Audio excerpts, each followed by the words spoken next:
श्रीगुरुभ्यो नमः। हरिः ओम्। जगतं पितरं वन्दे पार्वती परमेश्वरं। सर्वं ఇంద్రకీలాద్రిదుర్గే పాదార్పితం. ఆగస్టు నెలలో మేషం నుంచి మేరాశి వరకు కూడా వీరి యొక్క జాతక పరిమాణం, పరిస్థితులు, స్థితిగతులు ఏ విధంగా ఉండబోతున్నాయి, ఆగస్టు నెలలో ఏదన్నా ఒక గోల్డెన్ ఛాన్స్ వచ్చేటువంటి అవకాశం ఉందా, అసలు ఈ నెలలో ఆగస్టులో ఆర్థిక ఇబ్బందుల నుంచి తగ్గడానికి కానీ, అప్పుల బాధ నుంచి తప్పించుకునేటువంటి మార్గాలు కానీ, లేదా సెకండ్ ఇన్కమ్ జనరేట్ అయ్యే అవకాశం కానీ ఈ నెల నుంచి అన్నా నా జీవితంలో కాస్త మార్పులు అనేటువంటి ఏర్పడుతున్నాయా లేదా, ఈ ఆగస్టు నెలలో కోర్టు సంబంధిత వ్యవస్థలో ఏమన్నా జయకేతనం ఎగరవేసే అవకాశం ఉందా, అసలు ఆగస్టు అంతా కూడా ఏ విధమైనటువంటి స్థితిగతులు ఉండబోతోంది అనేటువంటి విషయాన్ని మనం ఇప్పుడు క్షుణ్ణంగా క్లుప్తంగా పరిశీలన చేసుకుందాం. అయితే మేషం నుంచి మొదలుపెట్టి మీనరాశి వరకు కూడా మనం చెప్పేటువంటి ఈ జాతక పరిమాణం అంతా కూడాను కేవలము గోచారరీత్యా మాత్రమే మీకు తెలియజేయడం జరుగుతుంది.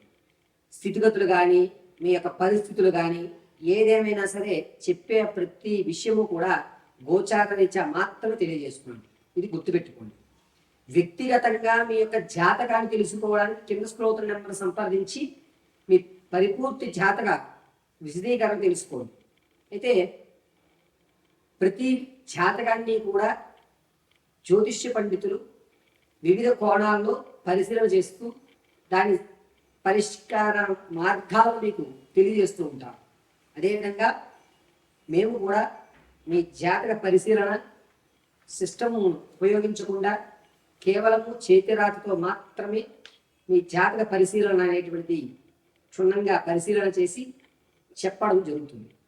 వివాహం కానీ, ఉద్యోగ ప్రాప్తి కానీ, స్థిరాస్తి కొనుగోలు విషయంలో కానీ, ఆర్థికంగా ఎప్పుడు నిలబడతారని కానీ, వ్యాపారం పెట్టవలసి వస్తే ఏ రంగాల్లో మీరు వ్యాపారంలో అడుగు పెడితే మీకు కలిసి వస్తుందని కానీ, ఏ దిక్కుగా ఉన్నటువంటి ఇల్లుని మనం కొనుగోలు చేయాలి, ఎటువైపు ప్రయాణం చేస్తే జయకేతనం ఎగరవేస్తారు, మరిన్ని విషయాలు కూడా క్షుప్తంగా పరిశీలన చేసేవడం జరుగుతుంది. ఇప్పుడు ఆగస్టు నెలలో జరిగేటువంటి ఈ ప్రక్రియ అంతా కూడాను గోచారరీత్యా మాత్రం తెలియజేస్తున్నాను. శ్రద్ధగా మేషం నుంచి మేడం వరకు జరిగేటువంటి రాశి గణాంకాలన్నింటినీ కూడా తెలుసుకుని ఈ ఆగస్టులో మీరు చేయవలసిన పరిహారాలు కూడా మీకు విడివిడిగా తెలియజేయడం జరుగుతుంది. సర్వము పరమేశ్వరి అనుగ్రహంతో మీకు ఈ విషయాలు తెలియజేయడం జరుగుతుంది. కన్యా రాశి వారికి ఆగస్టు నెలలో ఖర్చులు అనేటువంటి ఎక్కువ చేస్తుంటారు.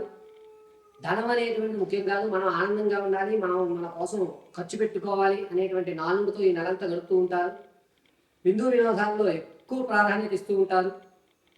పైగా ఇసుక జారిపోయినట్టుగా ఈ నెలంతా కూడా మీ చేతిలో ధనం జారిపోయేటువంటి అవకాశం గోచరిస్తుంది. అప్పులు ఉన్నా సరే తర్వాత చూసుకుందాంలే అని మనోధైర్యంతో, మొండి ధైర్యంతో ఉంటారు. మీకు అప్పు పుట్టడం అనేటువంటిది భగవంతుడు అనుగ్రహం. ఈ నెలలో అసలు అప్పు అయితే పుట్టకూడదు, కానీ మీరు ఎవరినైతే అప్పు అడుగుతున్నారో అతను మీరు అడిగిన దాంట్లో 60% అప్పు ఇచ్చేటువంటి అవకాశం గోచరిస్తోంది. అంతేకాకుండా ఇతరులు మిమ్మల్ని నమ్మించి మీ పేరు మీద అప్పు తీసుకుని ఆ యొక్క భారం మీ మీద పడేటువంటి అవకాశం కూడా ఎక్కువగా గోచరిస్తోంది కన్యారాశి వారికి. ఆగస్టు నెలలో విద్యార్థుల విషయంలో వస్తే జ్ఞాపక శక్తి కొంచెం పెరుగుతోంది. ఇతర కల్చరల్ యాక్టివిటీస్ కొంచెం దూరంగా ఉంటారు. రాజకీయ నాయకులకి కాస్త కలిసి వస్తుందని చెప్పవచ్చు.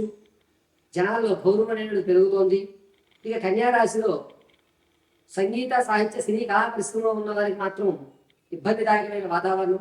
మీకు అవకాశం ఇప్పిస్తామని చెప్పి మీ దగ్గర నుంచి డబ్బులు తీసేసుకునేటువంటి అవకాశం ఎక్కువగా గోచరిస్తుంది. కాబట్టి అవకాశం ఇప్పిస్తాము, ధనం కట్టండి అనే చోట మాత్రం మీరు చాలా జాగ్రత్తగా ఉండాలి కన్యారాశి వారు. తాత ముత్తాత నుంచి లభించేటువంటి ఆస్తి ఏదైతే ఉందో అది ఈ నెలలో వచ్చేటువంటి అవకాశం ఎక్కువగా గోచరిస్తోంది. పైగా జయకేతనం ఎగరవేస్తున్నారు. కోర్టు సంబంధించిన విషయాల్లో భార్యాభర్తల నుంచి గొడవలు అనేటువంటివి కొంచెం తగ్గుతున్నాయి. తగ్గడంతో పాటుగా ఒక బాండింగ్ అనేటువంటిది ఏర్పడేటువంటి అవకాశం ఎక్కువగా గోచరిస్తోంది. పాతవన్నీ మర్చిపోయి సరికొత్త జీవితాన్ని ఈ ఆగస్టు నెల నుంచి ప్రారంభం చేస్తున్నారు. కన్యారాశి వారు తమ యొక్క ఆలోచన విధానాన్ని ఆచరణలో పెట్టడం అనేటువంటి అసంభవం. ఈ నెలలో చేయాలి అనుకోవడమే తప్ప చేయలేని పరిస్థితిలోకి వస్తూ ఉంటారు. సంగీత సాహిత్య సినీ కళా పరిశ్రమల వారికి మాత్రం కొంచెం గడ్డుకాలంగా ఉందని చెప్పాము. కాబట్టి మీరు ఇచ్చేటువంటి విషయాలు ఏదైనా 1-2 సార్లు ఆలోచించుకోండి. ఇక రియల్ ఎస్టేట్లో కానీ స్టాక్ మార్కెట్లో కానీ ధనాన్ని వెచ్చించాలి అనుకుంటే కనుక ఆగస్టు 18వ తారీఖు నుంచి 24 మధ్యలో అద్భుతంగా కలిసి వస్తుంది. మీ ధనానికి నష్టం అనేటువంటిది కలగదు. రైతు కాస్త ఇబ్బందులైనటువంటి వాతావరణం ఏర్పడుతుంది. మీరు పెట్టిన పెట్టుబడి కంటే కాస్త ధనం తక్కువగా వచ్చేటువంటి అవకాశం గోచరిస్తుంది. అంతేకాకుండా కన్యా రాశి వారు ఈ నెలంతా కూడాను మానసిక సంక్షోభంతో, ఆర్థిక సంక్షోభంతో మాత్రం గడుపుతూ ఉంటారు. జరుగుతుందిలే, వస్తుందిలే, వాయిదా వేద్దాం అని చెప్పి ఈ నెల జరగడం జరుగుతూ ఉంటుంది. పైగా ఎవరైతే వివాహానికి ప్రయత్నం ప్రారంభం చేద్దాం అనుకుంటున్నారో ఆగస్టు 15వ తారీఖు తర్వాత నుంచి ప్రయత్నం చేయండి. ముఖ్యంగా ఉత్తర పడమర దిశగా ఉన్న సంబంధాలని ఎక్కువ ప్రాధాన్యత ఇవ్వండి. కలిసి వచ్చేటువంటి సూచనగా చెప్పవచ్చు. ప్రసవానికి ఎవరైతే ఉన్నారో కౌలులు జరించేటువంటి అవకాశం గోచరిస్తుంది. ఎవరైతే సంతానం కొరకు చూస్తున్నారో వారికి సంతానం కలిగేటువంటి అవకాశం ఎక్కువ శాతం కనబడుతోంది. పైగా కన్యా రాశి వారికి ఈ నెల ఆడవారికి కొంచెం లాభదాయకమైన వాతావరణంగా చెప్పవచ్చు. విందు వినోదాల పాల్గొంటారు. మీకంటూ ఒక ప్రత్యేకమైన గుర్తింపును ఏర్పరచుకుంటుంటారు. ధనాన్ని మీ యొక్క వ్యవస్థ కొరకు గ్రాండ్గా కనబడాలి అని చెప్పి అధికమైన ఖర్చులు చేస్తూ అక్కడ ఉన్నటువంటి కార్యక్రమాల్లో మీరే సెంటర్ ఆఫ్ అట్రాక్షన్గా ఉండేటువంటి అవకాశం ఎక్కువగా గోచరిస్తూ ఉంది. ఈ కన్యా రాశి వారు ఈ నెలలో మరీ ముఖ్యంగా ఆగస్టు 9వ తారీఖు నుంచి ప్రారంభం చేసుకుని 27వ తారీఖు మధ్య వరకు కూడా చాలా జాగ్రత్తగా ఉండాలి.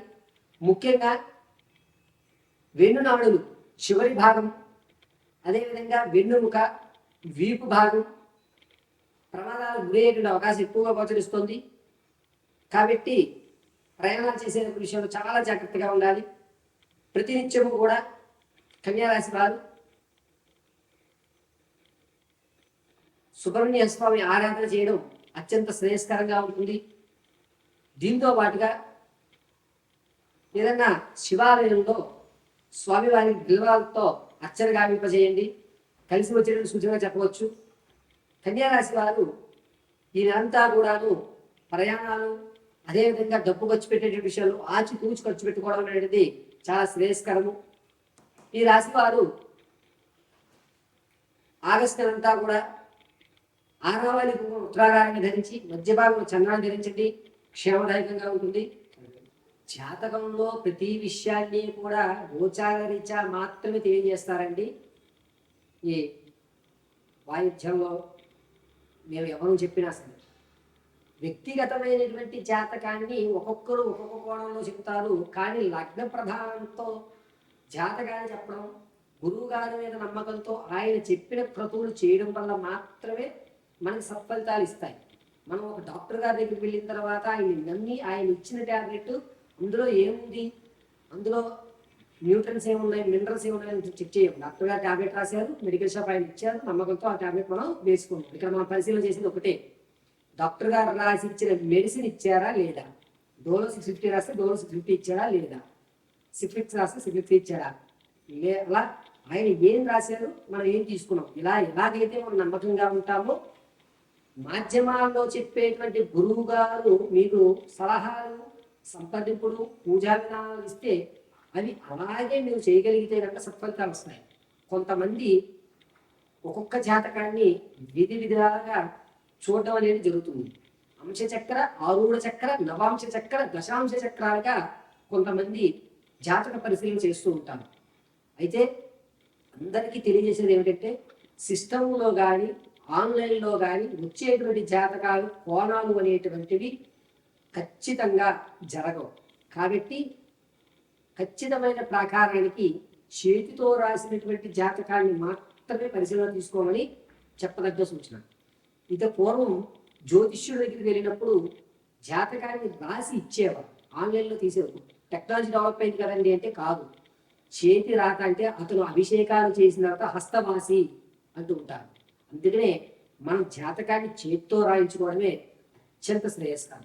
మనం ఒక సర్జరీ చేయించుకోవాలంటే ఆ డాక్టర్ గారు ఎన్ని సర్జరీలు చేశారో, ఆ డాక్టర్ గారు హస్తవాసి మంచిది అని ఏ విధంగా అయితే మనం అనుకుంటామో అదే విధంగా జ్యోతిష్యులు కూడా జాతకాన్ని పరిశీలన చేసి చేతితో రాసి మీ సమస్య తగు పరిష్కారం వారికి కాస్త సమయం ఇవాళ జాతకం చెప్పామంటే ఒక 1 అవర్ 2 అవర్స్ లేదా ఒక పూట టైం ఇచ్చి తర్వాత రోజు మనం జాతకం చెప్పించుకున్నట్లయితే కనుక పరిపూర్తి జాతక విశ్లేషణ మీరు చెప్పించుకున్నటువంటి సమస్యల పరిష్కారాలు ఖచ్చితంగా దొరుకుతాయి.